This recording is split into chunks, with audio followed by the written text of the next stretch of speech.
Hello and welcome back to All About Russia.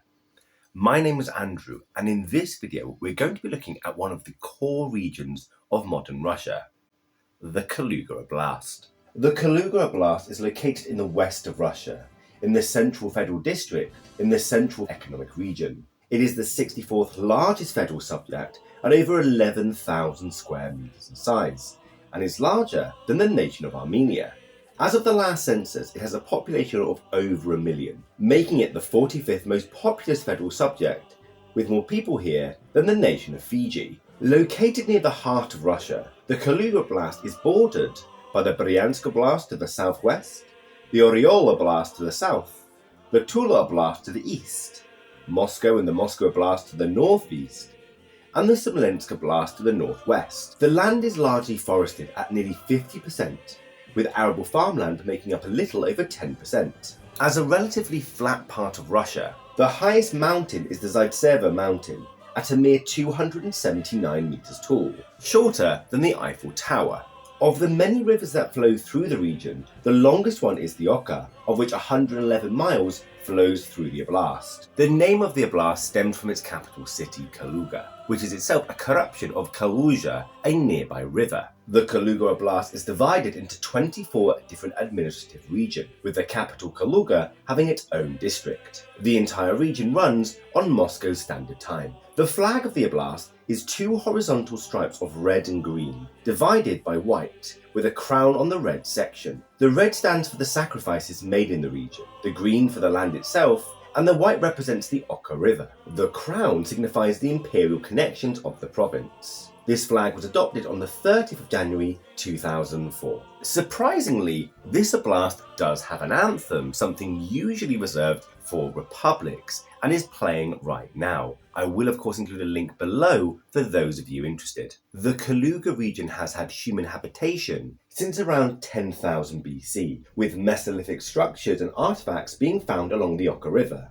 Who these people were, we may never know, with much speculation about the early inhabitants of this region. What we have discovered through archaeology is that as early as 3000 BC, the people in the region were trading, possibly as far away as Germany, as part of the Fatyanova culture. As with most early history, it is fragmented, with shards of evidence popping up occasionally. What lives the people here led, their trials and tribulations, we simply do not know. What we do know is that around the 5th century AD, a new people arrive in the region coming from the Vistula River, forerunners of the Russians, the Vyatichi. The Vyatichi were one of several Slavic tribes that inhabited early Russia, arriving from the Vistula River. They knew no princes and held themselves in a primitive democracy, communities that raised cattle and grew wheat along the Oka and Moskva rivers. Whether through conquest, assimilation, or something else, they became the most powerful tribe in the region, pagan and independent. The Vyatichi wrote little about themselves, but are mentioned by several other sources, including both Byzantine and Norse ones. Curiously for the latter, they are cited as a vassal people of the Khazars. Indeed, this vassalage to the Khazars is mentioned in the Rus Chronicles, stating that with the arrival of Svyatoslav I,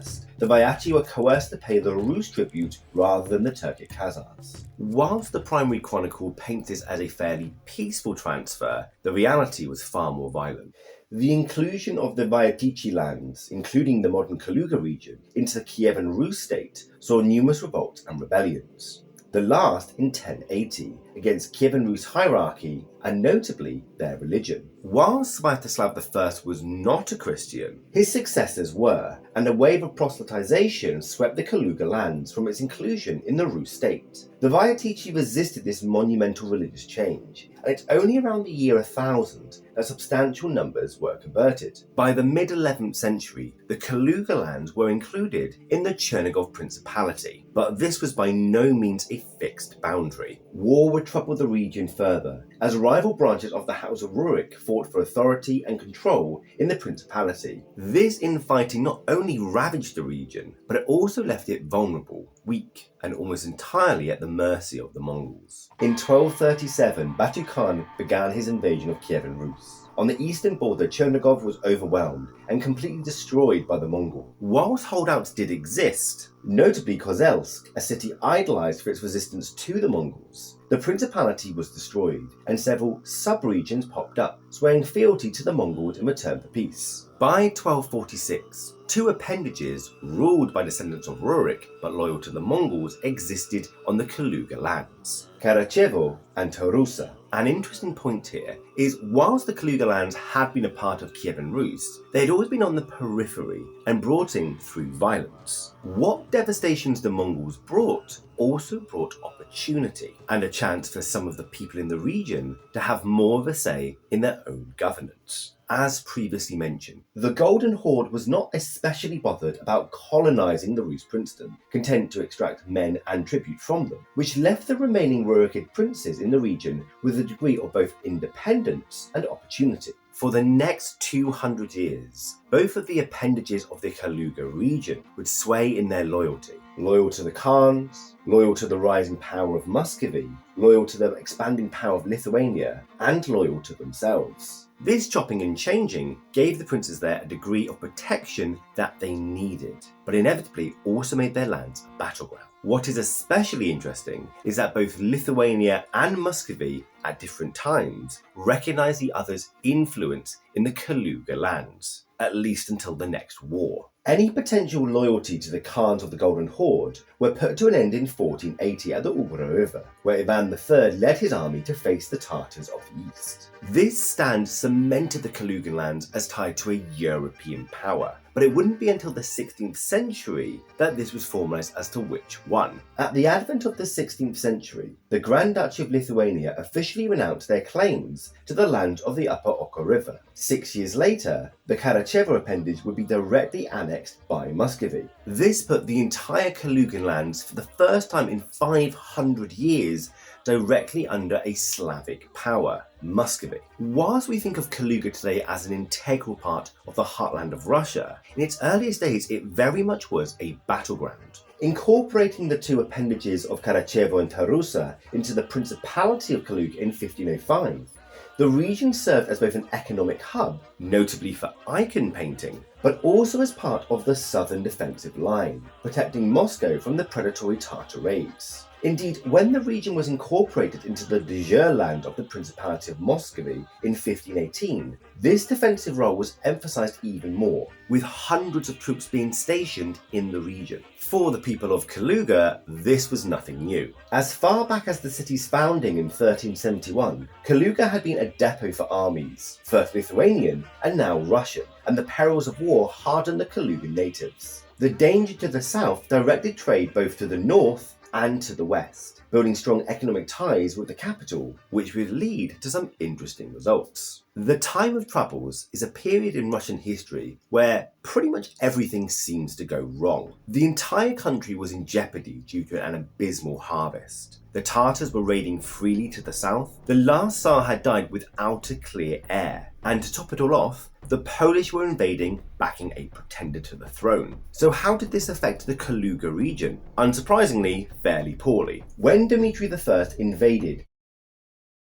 Hi, so quick side note, there are in this story 3 Dmitris, each of them claiming to be Ivan the Terrible's son. In reality, he'd actually killed his son years before, leaving no heir and a whole path of chaos. Bit of medieval fun for you. Backed by a Polish army, the Kaluga region pretty much threw its support behind him. But why had they done this? The previous Tsar, Boris Godunov, had raised taxes, implemented new laws to reinforce slavery, and had the misfortune of coinciding his reign with the start of a great famine. Whilst modern historians can cite valid reasons for each of these decisions, the perception at the time was fairly unkind, and for the people of Kaluga, who fought and died to protect the capital but were dependent on trade with it, this made things particularly tense. When Tsar Boris Godunov died, his son took control but was assassinated, and a new Tsar, Vasily Shoisky, took the reins. Both rulers failed to repeal any of these tax burdens, the slavery laws,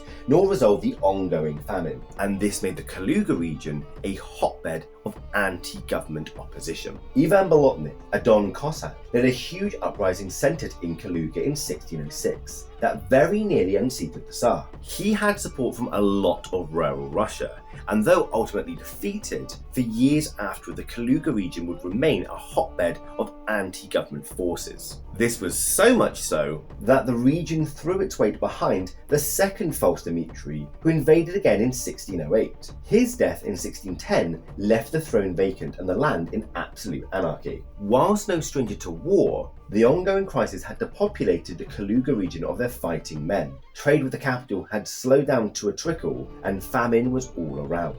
Thus, a period of stagnation and decay began. Cossack banditry, Tartar raids, demands for food, for money and for men all harried the region, exacerbated by the damage caused by famine a few years prior. By 1612, Kaluga was a poor region, like everywhere in Russia, and desperate for stability. Thus, despite being a hotbed for anti-government opposition, when a new Tsar was elected in 1613 at the behest of the Boyar Council, the Kalugans accepted this eagerly. Many of the burdens on them were lifted, and previous rebellions forgotten, as the region depended on strong leadership to help deter predatory Cossack and Tartar raids. For the Kaluga region, the last vestiges of war came in 1618, when Polish cavalry supporting a third Dmitry harried the land around the capital with limited success for a final time. The time of troubles, for all their suffering and plight, reforged Kaluga's place in the Russian Empire. No longer was it to be a borderland,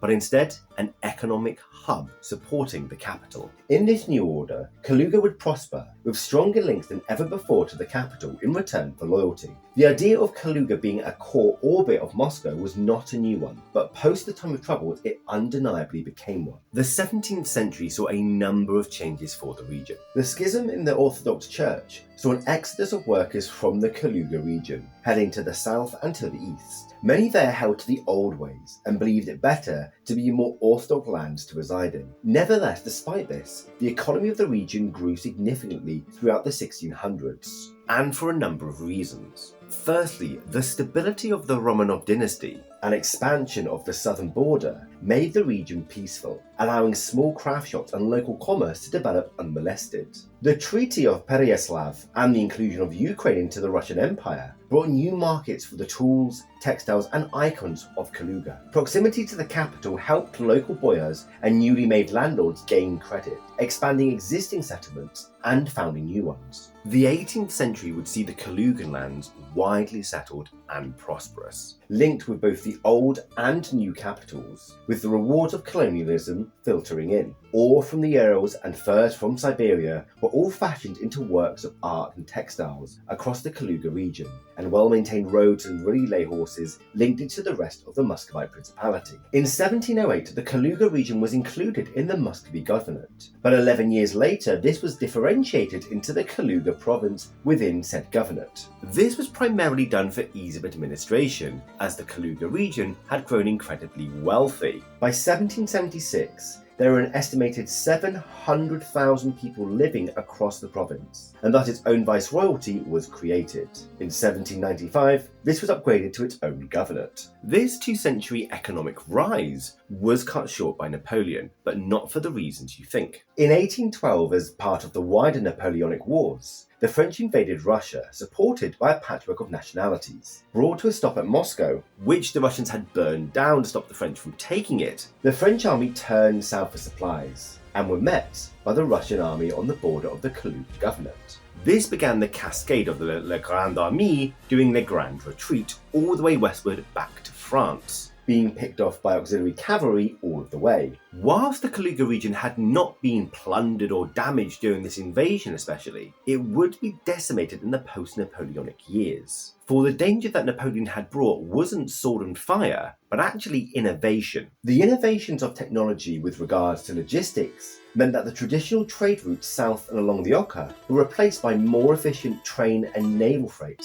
that did not need to stop in Kaluga. As such, Kaluga's position as a trade depot was gradually replaced as the various factories and textile centres slowly began to die off and became replaced with industries that supported Moscow more directly: food processing, food production, and processing finished goods and luxury items. The dawn of the 20th century saw the Kaluga Oblast peaceful and prosperous region, benefiting from its close proximity to the old capital. It served as a place of quiet exile for political opponents and rebel leaders throughout the second half of the 19th century, and had, in the Russian mind, began to take on a more genteel character as a provincial place. With the outbreak of the First World War in 1914, thousands of Russians enlisted in the army from across the Kaluga region. Sons, brothers, uncles, fathers all signed up and joined the march westward, many not to return. By 1916, a significant number of deserters were returning, many passing through the Kaluga region en route to other destinations. They brought with them tales of incompetence, of futility, and especially of defeat and death. As news came of the war's failure,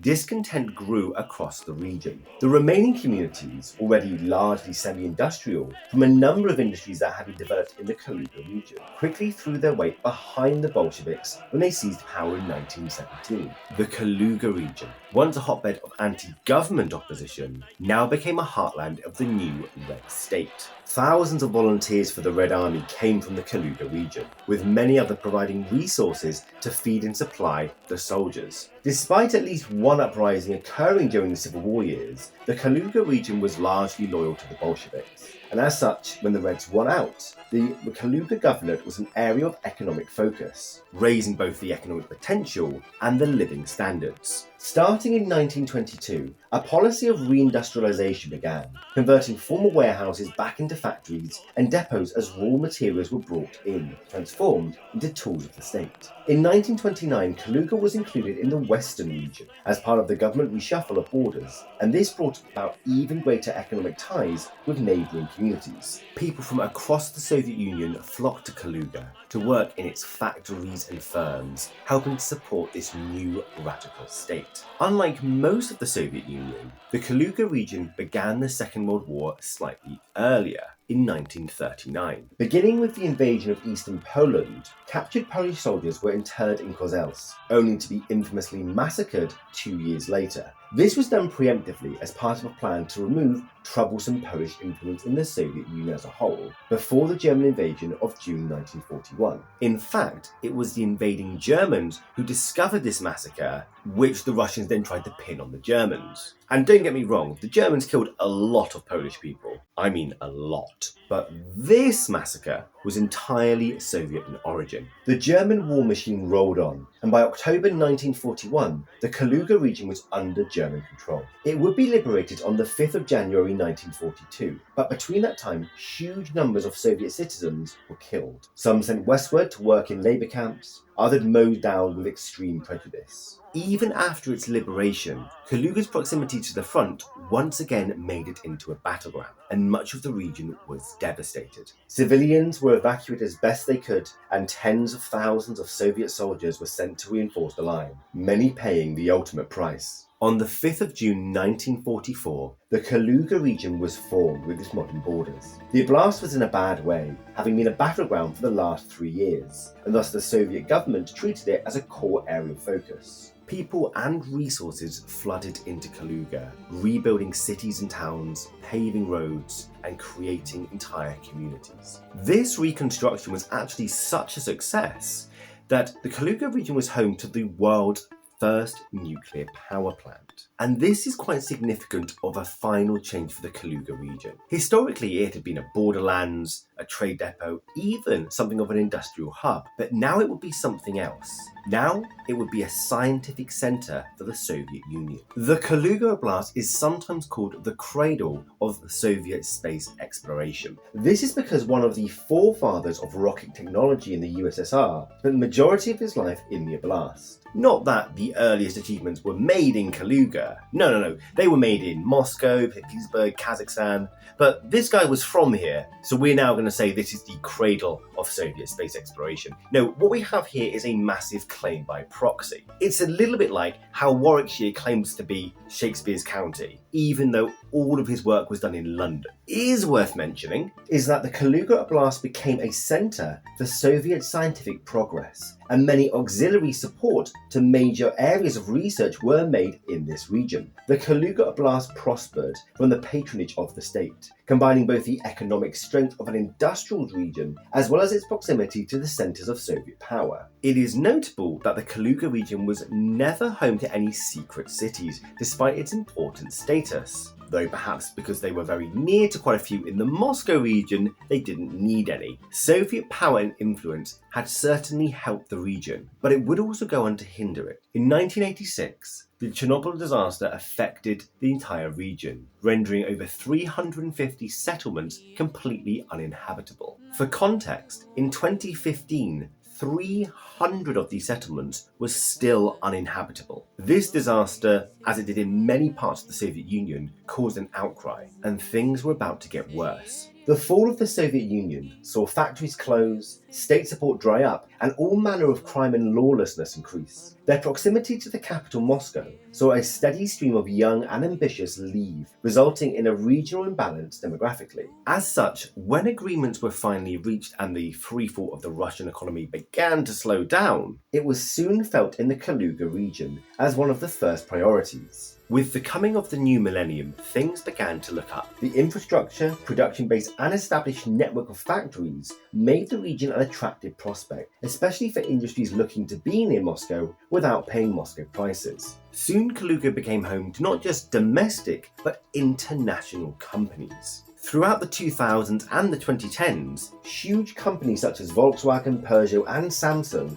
all established offices there and helped produce high-tech items for both the Russian and global markets. Right up to 2022, things were going tremendously well in the region, and then the war happened. Since the Crimean annexation in 2014, sanctions have been hovering around the international Russian market, but the invasion of the Donbass in 2022 saw an exodus of foreign companies from Russia and from Kaluga. At the time of writing, the Kaluga Oblast is still a net contributor to the Russian federal budget. Unfortunately, that economy is declining, and it will be interesting to see how far that goes in the next couple of years. Because the Kaluga region is a highly advanced part of the Russian Federation, as both a strong manufacturing base and a scientific research hub. Thousands of cars, parts, specialized engines, and scientific equipment enter the Russian market from here. Additionally, pharmaceutical and food production make up hefty parts of the regional economy. One area of the economy that, since 2010, had been on the rise